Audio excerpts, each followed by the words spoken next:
Baik, Assalamualaikum warahmatullahi wabarakatuh. Tadi pun saya Jelita Mulia Agustin dari kelas 11 akuntansi 2 ingin menjelaskan istilah-istilah akuntansi. Ada beberapa, itu yang pertama ada neraca saldo, yang kedua ada kertas kerja laba rugi, yang ketiga ada perubahan modal, yang keempat ada EBT, EET, net sales, terus ada PKP fasilitas, PKP non fasilitas, dan sebagainya. Yang pertama kita ada laporan neraca, itu berasal dari neraca saldo setelah penyesuaian. Yang kedua kita ada laporan laba rugi, berasal dari kertas kerja laba rugi. Yang seterusnya ada laporan perubahan modal, itu berasal dari modal awal, terus ada modal awal, ada laba rugi dan break. Yang keempat ada EBT.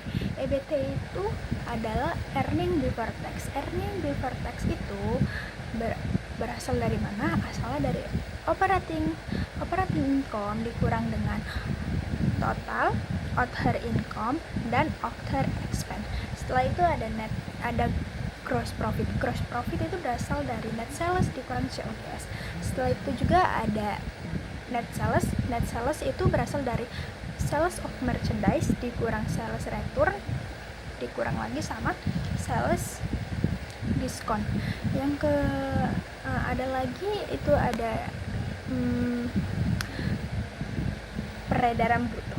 Peredaran bruto itu ada apa saja? Yang pertama ada sales of merchandise dikurang dengan sales return, terus dikurang lagi dengan service income.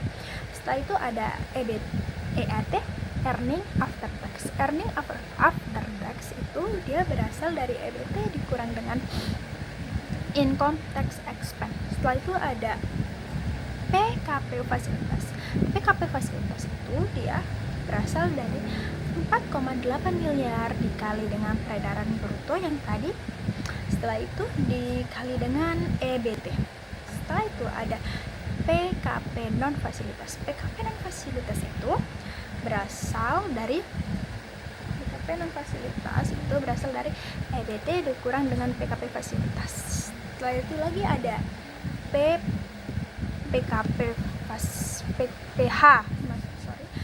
fasilitas. PPH fasilitas itu berasal dari 50% dikali dengan 22% dikali lagi dengan PKP fasilitas. Setelah itu ada lagi PPH non fasilitas. PPH non fasilitas itu berasal dari 22% dikali dengan PPH non fasilitas. Setelah itu kita ada lagi jurnal penutup ya. Jurnal penutup itu dia berasal dari neraca lajur bagian income summary dengan nomor akun 4 dan 4 sampai 9. Itu pendapatan beban. Karena ini jurnal penutup ya. Jadi yang dari kolom debit ke kredit itu dibalik. Jadi yang dari kredit terus dia pindahnya ke debit. Nanti yang debit kita pindah lagi ke kredit.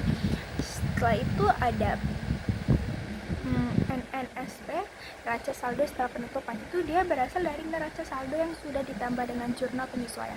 Setelah itu